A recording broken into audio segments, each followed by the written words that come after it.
Good morning बच्चों। आज हम अपने नेक्स्ट टॉपिक पर बात करेंगे। और अपना नेक्स्ट टॉपिक क्या है कि जो आपने लास्ट वीडियो आपको अपलोड किया था, ठीक है, उस वीडियो में आपको एक मैथमेटिकल क्वेश्चन मैंने शो किया था। तो आप लोगों ने वो सोल्व किया है या नहीं किया है? ठीक है, अगर किया है तो बहुत अच्छी बात है, नहीं किया है तो आज मैं आपको इस क्वेश्चन को सोल्व करके बताता हूँ। ठीक है, अब देखिए क्वेश्चन अपने सामने ये क्वेश्चन था कि 4% urea solution is isotonic to 20% sorry 12% solution of other organic compound A. ठीक है, calculate the molecular mass of compound A. अब देखिए कि आपको क्या है यहाँ पर कि क्या कैलकुलेट करना है कि मास ऑफ कंपाउंड ए, यानी कि जो आप इसमें organic compound other organic compound जब आइसोटोनिक सॉल्यूशन में आप डिजोल्व करेंगे, मिक्स करेंगे, तो उसका आपको क्या करना है यहाँ पर कि उसका मोलर मास यानी कि एम आपको कैलकुलेट करना है। तो आप इसका कैलकुलेशन आप कैसे करेंगे? तो फर्स्टली यहाँ पर क्या है कि जो यूरिया है, ठीक है, तो आपको पता है कि मोलर मास अपने को पहले सॉल्यूशन किसका है, यूरिया का है, तो यूरिया के मोलर मास की अपने को क्वेश्चन में क्या पड़ेगी, ज़रूरत पड़ेगी। तो इसलिए क्या है कि मोलर मास क्या होता है कि क्वेश्चन में नहीं दिया हुआ है, तो आप इसको कैलकुलेट कर सकते हैं। जैसे मैंने यहाँ पर ऑलरेडी आपके सामने लिखा हुआ है 60। ठीक है, तो 60 मोलर मास कैसे आता है ये कि भाई यूरिया का फॉर्मूला क्या होता है, NH2CO NH2। तो यहाँ 2 नाइट्रोजन है, 4 हाइड्रोजन है, 1 कार्बन है और 1 ऑक्सीजन है, जिनका एटॉमिक मास क्या है, उन सबको आप टोटल कर दें। नाइट्रोजन का क्या होता है 14, ठीक है, 14 क्या हो जाएंगे 28।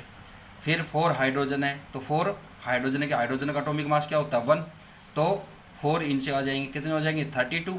ठीक है, 16 किसका होता है ऑक्सीजन का, कितने हो गए 48, और 12 किसका है कार्बन का। ठीक है, कि यहाँ पर क्या है कि जो मोलर मास की बात करोगे आप कैसे कैलकुलेट करेंगे भाई, इस फॉर्मूले को आप ऐड करना है। तो नाइट्रोजन का होता है 14, ऑक्सीजन का होता है 16, हाइड्रोजन का होता है 1, ठीक है, और कार्बन का होता है 12।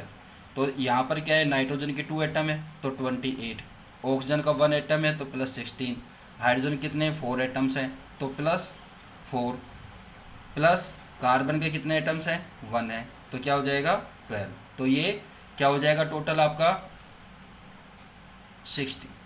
ठीक है ना। तो इस तरह से आप क्या है कि अगर कोई भी आपने को क्वेश्चन में मोलर मास नहीं मिला हुआ, नहीं दिया हुआ है, तो आप उसको खुद कैलकुलेट इस तरीके से आप कर सकते हैं। ठीक है, जो भी आपके पास फॉर्मूला, उस फॉर्मूले के अकॉर्डिंग आप किसी का भी ऐसे कर सकते हैं। ठीक है, अब बात करते हैं अपने क्वेश्चन पर। तो क्वेश्चन को आप कैसे सोल्व करेंगे यहाँ पर? तो क्वेश्चन को सोल्व करने के लिए आपको सबसे पहले क्या है कि इनका ऑस्मोटिक प्रेशर कैलकुलेट करना है। तो ऑस्मोटिक प्रेशर के लिए क्या होता है,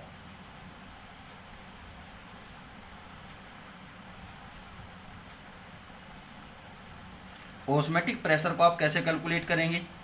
तो इसको आपको बताया था कि भाई पाई से डिनोटेड करते हैं। तो पाई इक्वल टू क्या होता है WRT। ठीक है, ये तो क्या होगा इसका मास, ठीक है, और MV। ठीक है, तो यहाँ पर ये कांस्टेंट है, टेम्परेचर आपको दिया हुआ है। ठीक है, तो टेम्परेचर से आप इसको कैलकुलेट कर देंगे। टेम्परेचर जो भी आपने पास, ये अपना फॉर्मूला है, तो इस फॉर्मूले के अकॉर्डिंग आपके पास जो भी वैल्यू है तो वो आप इसमें पुट करेंगे। यानी कि यहाँ पर क्या है कि बिफोर डिजोल्विंग, यानी कि यूरिया का क्या है ऑस्मोटिक प्रेशर कैलकुलेट करेंगे, जिसको अपन पाई1 से डिनोटेड करेंगे।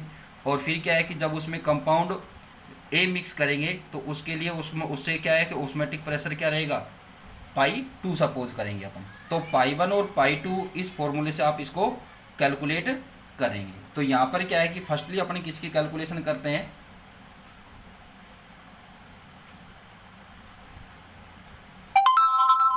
ऑस्मोटिक प्रेशर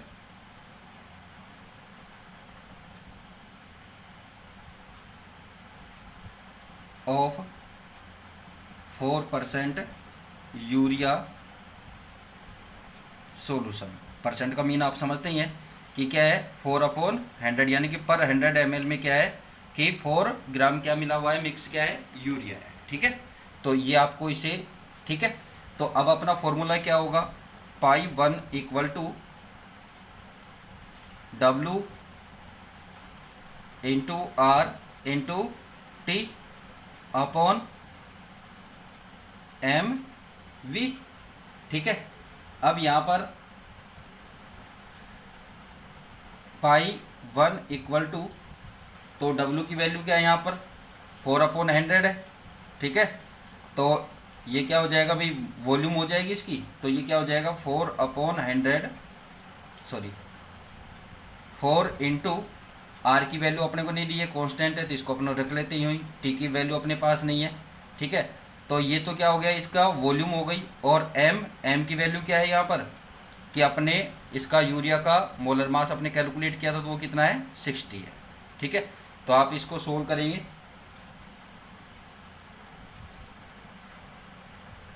इंटू 1000 ml, यानी कि 1000 लीटर का ये रहेगा।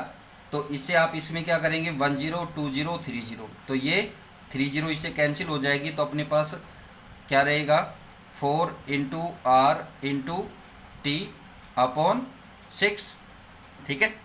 अब इस फॉर्मूले से आपके पास ये आ गया, ठीक है, जिसे अपने यहाँ पर क्या है osmotic pressure of 4% urea solution, तो इससे ऑस्मेटिक प्रेशर आपने ये कैलकुलेट कर लिया।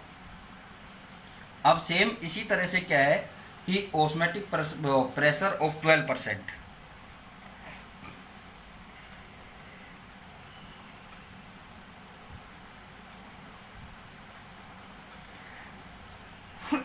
Sorry of 12% solution of compound ए, तो इसमें क्या होगा कि फॉर्मूला अपना वही, लेकिन यहाँ क्या हो जाएगा, अब पाई 2 सपोज करेंगे, तो पाई 2 इक्वल टू क्या हो जाएगा W into R into T, ठीक है, अपॉन एम वी, ठीक है। तो यहाँ पर 12% का मतलब 12/100, तो पाई 2 इक्वल टू क्या हो जाएगा 12 into R into T upon, यहाँ पर वॉल्यूम क्या लेंगे 100 ml, इंटू एम आपको कैलकुलेट भी करना है, और एम की वैल्यू अपने पास है भी नहीं, तो इसको एम ही रख देते हैं, ठीक है। अब इसको आप इंटू 1000, ठीक है, इसमें भी आपको 1000 करना, सॉरी, ठीक है। तो 1000 से आप इसको करेंगे, तो अब क्या होगा कि 20 से 20 कैंसिल, अब 10 और 12 को क्या कर देंगे मल्टीप्लाई, तो पाई 2 इक्वल टू क्या हो जाएगा 120 into R into T upon M. अब क्या होता है कि जो आइसोटोनिक सॉल्यूशन होते हैं, आइसोटोनिक सॉल्यूशन में क्या होता है कि जो ऑस्मेटिक प्रेशर होता है वो इक्वल होता है, यानी कि कोई भी अपन उसमें कंपाउंड मिक्स करते हैं तो उसके ऑस्मेटिक प्रेशर पर कोई इफेक्ट नहीं पड़ रहा है, ठीक है। तो यहाँ पर क्या है, क्या बताएंगे अपन, आइसोटोनिक सॉल्यूशन, जिसकी डेफिनेशन आप ऑलरेडी पढ़ चुके हैं, हैव इक्वल ऑस्मेटिक प्रेशर, ठीक है। तो ऑस्मेटिक प्रेशर इक्वल है, तो मीन यहाँ पर क्या है पाई 1 इक्वल टू पाई 2, ठीक है। तो अब जो अपने इक्वेशन निकाली है, ये जो वैल्यू कैलकुलेट की है पाई 1 के लिए और ये पाई 2 के लिए, अपने इसको सपोज इक्वेशन 1 और इक्वेशन 2 कर लेते हैं, या अब इससे अपन क्या बोल सकते हैं कि इक्वेशन 1 और 2 को क्या करेंगे कंपेयर करते हैं अपन, ठीक है। तो कंपेयर करेंगे तो उस कंडीशन में अब क्या है कि पाई 1 इक्वल टू पाई 2 है, तो दोनों इक्वेशन से क्या है कि इसकी वैल्यू पुट करते हैं, तो पाई 1 इक्वल टू क्या है 4 into R into T upon 6 equal to 120 R into T upon M, ठीक है। अब इसका क्या करते हैं अपने क्रॉस मल्टीप्लिकेशन करेंगे, तो क्रॉस मल्टीप्लिकेशन करेंगे तो एम इससे मल्टीप्लाई हो जाएगा और 6 इनसे मल्टीप्लाई हो जाएगा, तो क्या वैल्यू हो जाएगी 4 into R into T into M, ठीक है, equal to 120 into R into T into 6। ठीक है, अब अपने को वैल्यू किसकी कैलकुलेट करनी है, m की। तो m इक्वल टू क्या हो जाएगा, 120 into R into T into 6 upon, अब जो वैल्यू यहाँ पर बचती वो यहाँ अपॉन में आ जाएगी, 4 इंटू आर इंटू टी। तो आर से आर कैंसिल, टी से टी कैंसिल, ये कैंसिल हो गई। तो यहाँ पर आपके पास वैल्यू क्या बचेगी, 120 इंटू 6। तो 120 को आप इससे क्या करेंगे, मल्टीप्लाई करेंगे।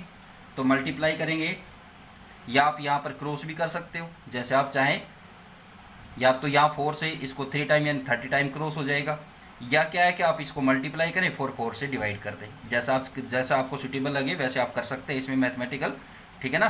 तो क्या हो जाएगा, 360 अपॉन 4, इसको मल्टीप्लाई करेंगे तो क्या हो जाएगा, सॉरी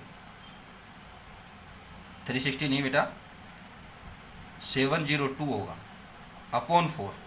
ठीक है, अब आप इसको 4 से क्या कर देंगे, डिवाइड करेंगे। तो ये डिवाइड होगा तो क्या आ जाएगा, 180 ग्राम। ठीक है, 80 यानी कि 7 1 जा 7, 3 बैलेंस, 4 8 जा 32। ठीक है, और 0 बचेगी तो ये 0 यहाँ आपने लिख दी। तो यहाँ पर क्या है कि मोलिकुलर मास ऑफ कंपाउंड ए क्या है, 180 ग्राम। ठीक है, तो इस तरह से आप इसको क्वेश्चन को क्या करते हैं, सोल्व करेंगे। ठीक है, अब जो नेक्स्ट अपने पास टॉपिक आता है वो आता है एबनॉर्मल मोलिकुलर मास। अब जो एबनॉर्मल मोलिकुलर मास की बात करें तो एबनॉर्मल मोलिकुलर मास क्या होता है कि ये क्या होता है कि जो 2 कंडीशंस पर डिपेंड करता है।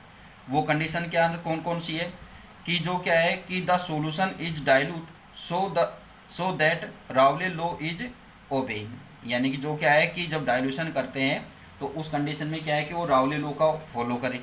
ठीक है, और सेकंड कंडीशन क्या आती है कि the solute neither undergoes dissociate nor associate in solution, कि सॉल्यूशन क्या हो कि ना तो वो टूटता हो, डिसोसिएशन में क्या है कि वो डिवाइड होता हो आयंस में। ठीक है, और ना ही क्या है कि वो कॉन्जुगेटेड यानी कि एसोसिएटेड होता हो, यानी कि ना तो वो जुड़ते हो और ना ही वो क्या होते हो, टूटते हो। ठीक है, तो उस कंडीशन में आपने अपने बात की थी।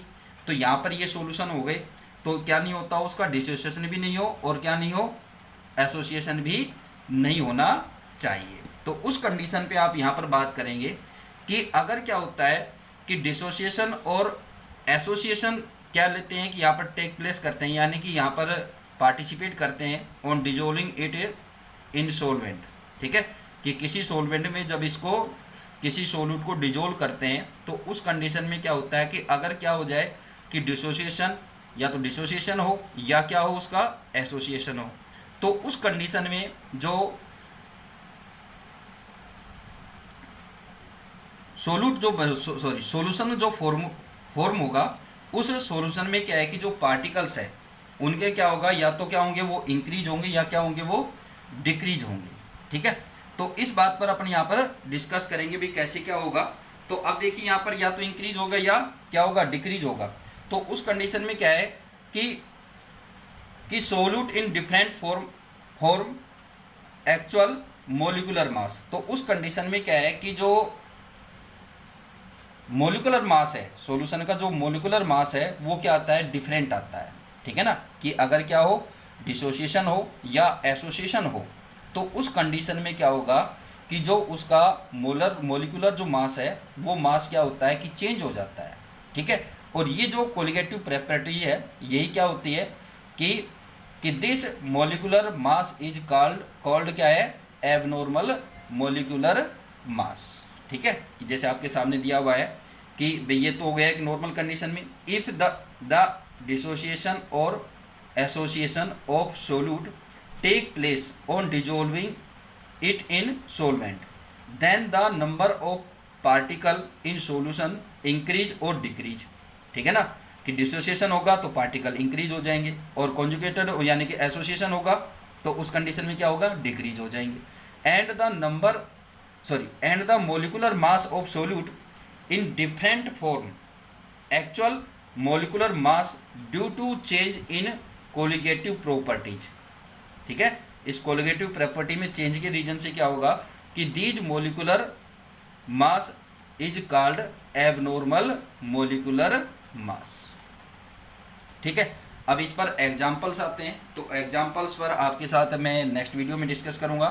ठीक है, तो यहाँ पर आप ये डेफिनेशन पर ध्यान रखना कि यहाँ पर मेन बात क्या होती है कि जब किसी सोलवेंट में क्या होते हैं कि सोलूट मिक्स किए जाते हैं, तो अगर क्या होता है कि वहाँ पर सोलूट के जो पार्टिकल्स है वो डिसोशिएट हों या एसोसिएट हों, तो उस कंडीशन में क्या होगा कि जो उनकी जो कोलिगेटिव प्रॉपर्टी जो वो क्या हो जाती है, चेंज हो जाती है। और उस कंडीशन में क्या होता है कि उनका मोलिकुलर मास क्या हो जाता है कि एक्चुअल मोलिकुलर मास से क्या है कि कुछ डिफरेंट आएगा, या तो वो उससे कुछ मैक्सिमम आएगा, कुछ ज़्यादा आएगा, या कुछ मिनिमम हो जाएगा, यानी कि या तो कुछ क्या होगा मोर होगा या कुछ क्या हो जाएगा लेस होगा। ठीक है ना, तो ये जो सिचुएशन होती है वही क्या होती है यहाँ पर एबनॉर्मल मोलिकुलर मास होगा। ठीक है, तो बाकी जो एग्जांपल्स हैं उसमें मैं आपको बताऊंगा कि भी ये किस तरह से इसमें चेंजिंग होगी और चेंजिंग से आपको किस तरह से यहाँ पर ये इंक्रीज होते हैं या डिक्रीज होते हैं इनके मोलिकुलर मास, तो वो आपको नेक्स्ट वीडियो में आपके साथ डिस्कस करेंगे। Thank you.